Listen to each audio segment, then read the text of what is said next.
Jet planes in the night sky with you. Getting high in the sunrise with you. Getting through Hasil Astrid yang ngabarin kita berdua positif.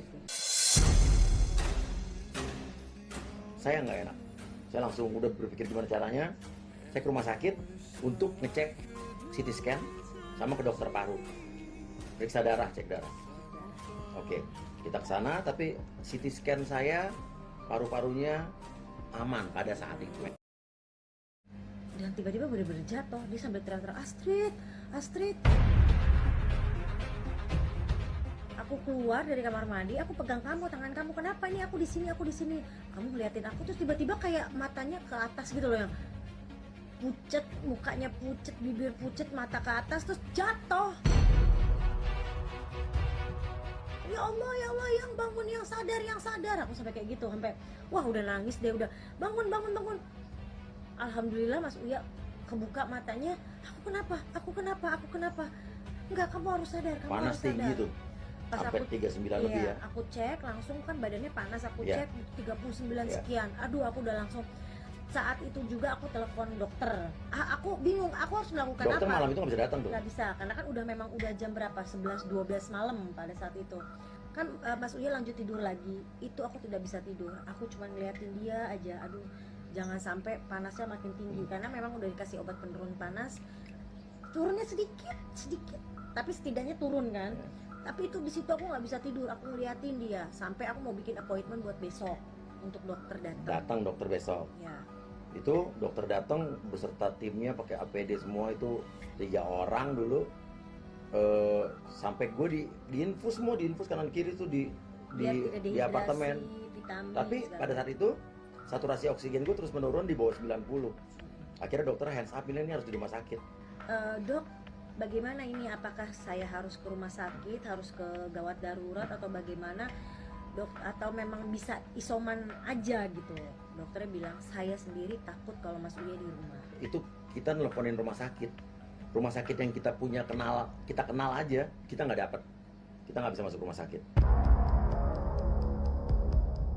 Bingung nggak ada rumah sakit. Akhirnya kita ada di teman kita nolong kita masuk satu rumah sakit, dan di situ kita masuk, alhamdulillah langsung dapet kamar. Gimana kejadian masuk rumah sakitnya gue udah nggak inget sama sekali, itu nggak inget sampai udah membaik, gue udah mulai sadar enakan. Itu gue nanya Mas Astrid, kita di rumah sakit udah berapa lama? Dia baru 2 hari ya. Kata Astrid udah berapa? Udah 5 hari, 6 hari.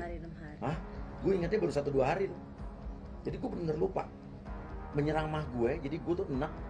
Setiap mau makan muntah. Sedangkan kalau orang COVID kan harus makan terus.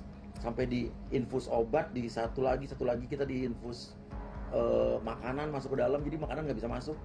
Sampai dikasih obat yang termahal apapun tuh dimasukin. Karena kebetulan kan aku kan juga kena, jadi dokter menyarankan sekalian Mbak Astrid dirawat juga, walaupun jadi, dia OTG. Ya, Mas Uya sama Mbak Astrid jadi bisa berdua, bisa saling jaga menjaga karena kan kita sama-sama COVID kan kena.